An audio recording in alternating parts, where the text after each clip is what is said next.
Hey, this is Solid Snake, and you're listening to Droids Canada. So, pay some damn attention.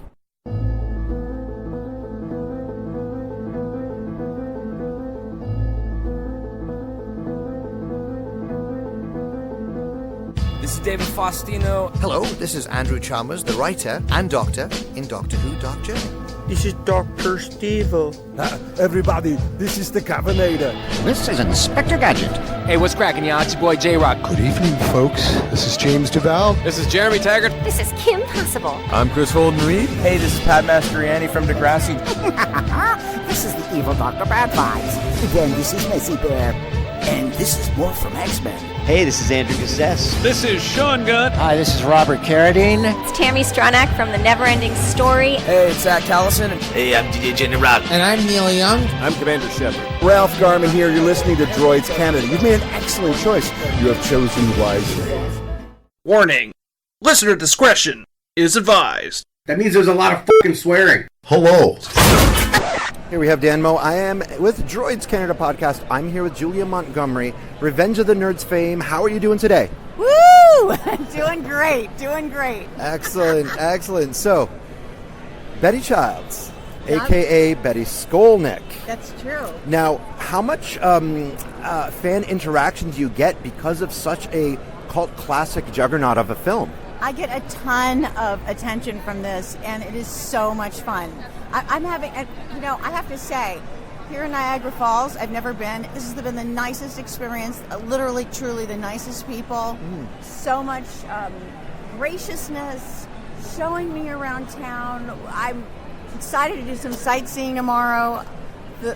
The view from my room is insane. I just think this is such a cool place. The greatest part of this Niagara Falls Comic Con is it's more than just a show, it's a destination thing. Yeah. We have so many people from so far away that come and stay and have their little vacation in Niagara Falls and do the Niagara Falls thing, which is so much more than just the Comic Con as well. Yeah. So you got a little bit of the best of everything. Oh, I'm so excited because tomorrow we'll do the... what is it, the Mist? The Maids of the Mist? The Maid of the Mist, now known as the Hornblower. The Hornblower! Oh, yes. And my daughter, she's not here yet, but she's coming. She flew in also yesterday. And so we're buddying up and doing that. And then we're doing a helicopter ride, if weather is between Monday and Tuesday. Weather permitting. Yeah, weather permitting. Oh, so it's great that you do get to have a few days. Yeah, and then we'll just walk around. I want to get closer to the falls. I mean, I'm so lucky with the room that they gave me. But to get even closer without falling over the edge. I have been talking to some people, there is one area where you can go right by the edge of the falls, just kind of standing, and you can actually feel the force of it coming through. It is pretty amazing. It's going to blow my mind, because looking at it, I'm taking videos from my room. It is so magnificent. I've never been around... it's one of the greatest wonders. It truly is. Oh yeah, it is truly amazing until you actually do see it and feel it. You don't really understand what that is. So that's awesome. Yeah, it's totally great. Now, so I'm really having a blast here all the way around. That is so amazing. So yeah, thank you for coming to Niagara Falls and bringing the Revenge of the Nerds to Niagara Falls. Now, as I was saying, that is such a cult classic, and it is that that great. Now, I wouldn't call it a coming of age tale, but that the underdog story. Oh, that's what I love about it. I mean, literally, this story, I feel like it's so important that, well, for me, my character, I feel, was like basically the symbol of the movie, of the change.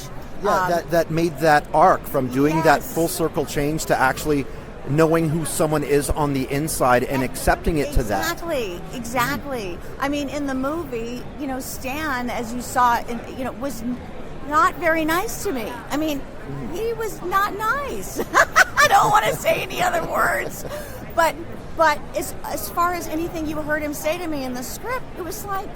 And then there's Lewis, who keeps coming around, and yes, he doesn't look exactly, he doesn't look like Ted McGinley.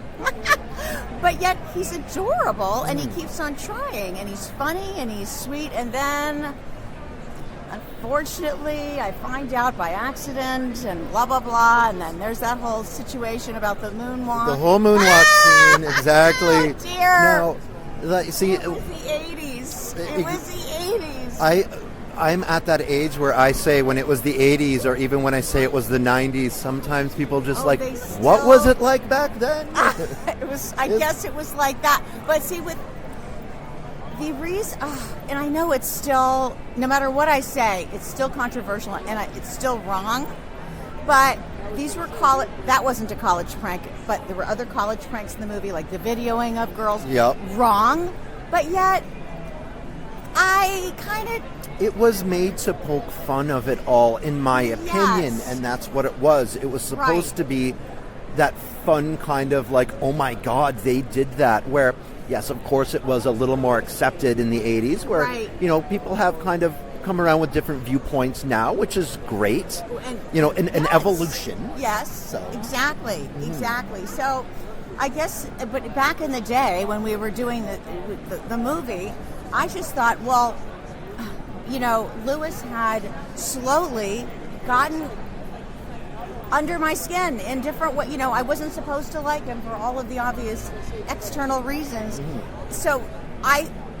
So it was a surprise, obviously. But at that point, I think it was sort of like I'd released my, all control, as you might when you hopefully are having intimacy with someone or whatever, especially on the moon bounce.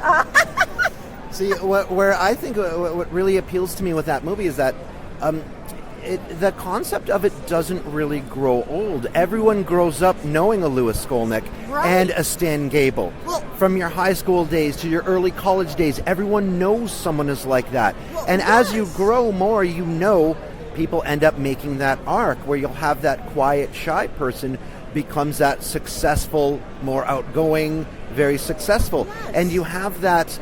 stereotypical jock kind of like I'm the center of the earth type, big fish in a small pond, that ends up kind of realizing that their ways were wrong. Right. So there is that big 180 arc that happens. And to me, that is the appeal of the movie. Yes.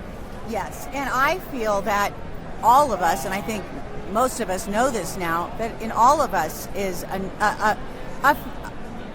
not a nerd, because we're not all frankly smart enough to be a nerd, but a feeling of not being accepted. Yes. We all are our worst critics, and we all have something that we're trying to either work through, or you wouldn't know it from the outside, but you don't feel good about something. And so I think that's also, when Louis came onto the scene, he was wrong for me stereotypically, but he kept getting to my heart because, I don't know, it's just, anyway, I'm going on and on, but I think the heart of this movie is what everyone clearly relates to, the underdog. The underdog story, yes. And literally,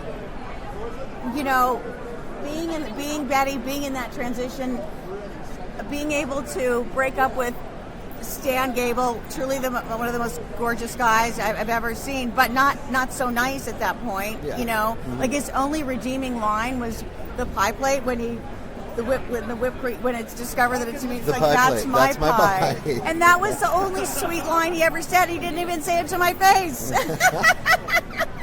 So, with your experiences on Revenge of the Nerds, how did that evolve into the other movies that you've done, the sitcoms that you've done? You were on Magnum P.I., you were on Cheers, you were on some of these massive juggernauts of shows. Yeah.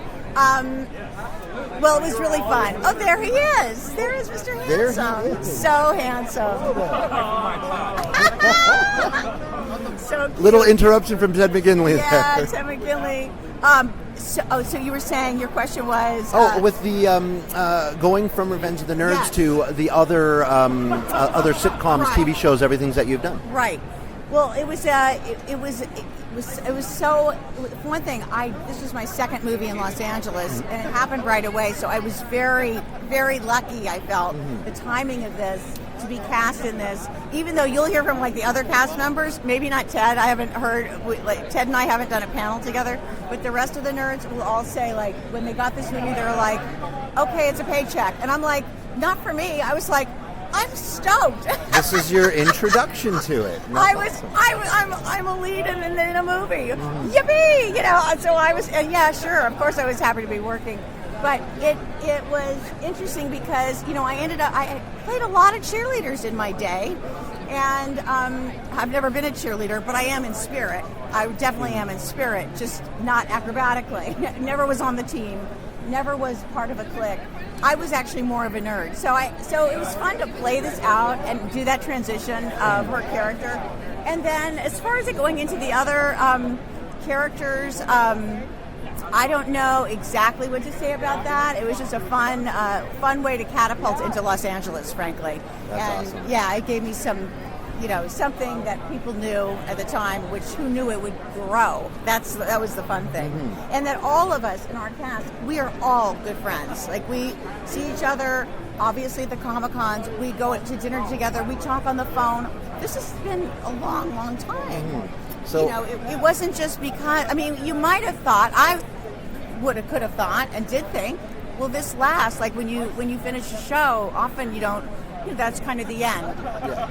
But not for us, as far as friendships. Yes. Not for us. It's been amazing. There has been a number of sequels.